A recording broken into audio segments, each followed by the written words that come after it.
মুনি কহে শুনো শুনো রাজা জন্মে জয়, কহি গোকুলের কথা সর্ব সুখময়।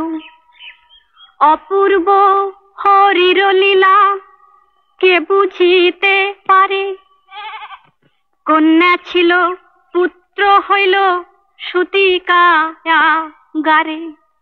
আহা সে কৃষ্ণের লীলা কি কহিব আর, সকলেই কোলে লয় নন্দের কুমার।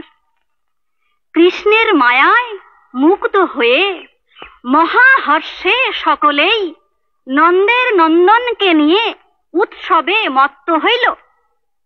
অগ্রে হয়ে ছিল কন্যা সকলেই জানে, সব বিশ্ব রণ হইল